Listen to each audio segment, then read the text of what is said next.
when home maintenance becomes too much. Hi there, and welcome back. I'm Penelope Tzougros, PhD, CHFC, CLU, financial planner and author of Your Home Sweet Home. Before we begin, please remember to like this video, subscribe to the channel, and leave a comment below. I'd love to know, what's the one maintenance task around your home you wish you never had to do again? Let's talk about what happens when your home becomes a source of stress, not peace.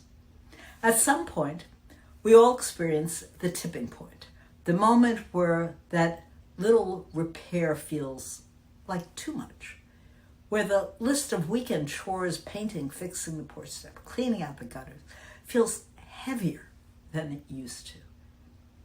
This isn't about being lazy or incapable. It's about recognizing how the demands of home ownership shift as we age, and what to do when those demands start to outweigh the rewards. A gradual but relentless climb. In Chapter 3, we meet people like Rebecca, widowed, living alone and deeply attached to her home, but quietly overwhelmed by the constant maintenance it demands. She wasn't in crisis, but each little task chipped away at her peace of mind. The leaky faucet became a week-long source of anxiety. Cleaning the yard took 3 times longer than it used to. The stairs groaned, the heating bill rose, and the to-do list never seemed to get shorter. This is the slow creep of home fatigue. What home maintenance really costs you. We tend to think of maintaining maintenance costs as the dollars, roof repairs, plumbing, snow removal. But the real cost often shows up in energy, time, and stress. When you're retired, your energy is precious. Your time is yours again. And your stress should be going down, not up. If your house demands more care than you can or want to give it, then it's no longer supporting your retirement. It's competing with it. The guilt and the shoulds.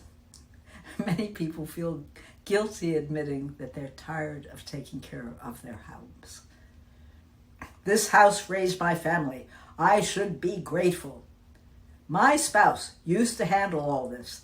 I should try harder. My neighbors are older than me and they're managing. I should be able to too. But guilt is not a strategy. Letting go of the burden of maintenance doesn't mean you're giving up. It means you're shifting your focus to what matters most now. Your health, your peace, your freedom. Ask yourself these 3 questions.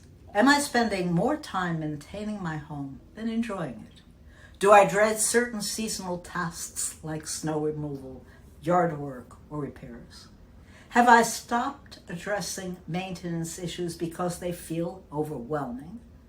Would hiring help relieve my stress or just delay the bigger question of whether this home still suits me? There are no wrong answers, but there are honest ones. What you can do about it. If you're nodding along, you have options. Hire help. Bring in professionals or trusted handymen for seasonal upkeep or ongoing maintenance. Downsize. A smaller, newer home often means fewer repairs, less upkeep. Move into maintenance-free housing. Many condos, co-ops, and retirement communities take the burden off your shoulders entirely. Create a yearly maintenance budget. If you're staying in place, plan ahead so the expenses don't catch you off guard. What matters most is knowing that your home won't drain you physically, financially, or emotionally. Do you feel like your home is becoming too much to maintain? I'd love to hear your thoughts. Please comment below. And if you found this video helpful, like and subscribe for more practical guidance from your home, sweet home.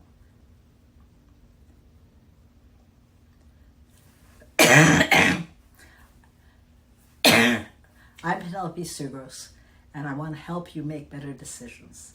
So I want you to have stability and not stress. Call me today at 781-577-2311 or visit Wealthy Choices, and let's work together to lighten the load and protect your retirement life.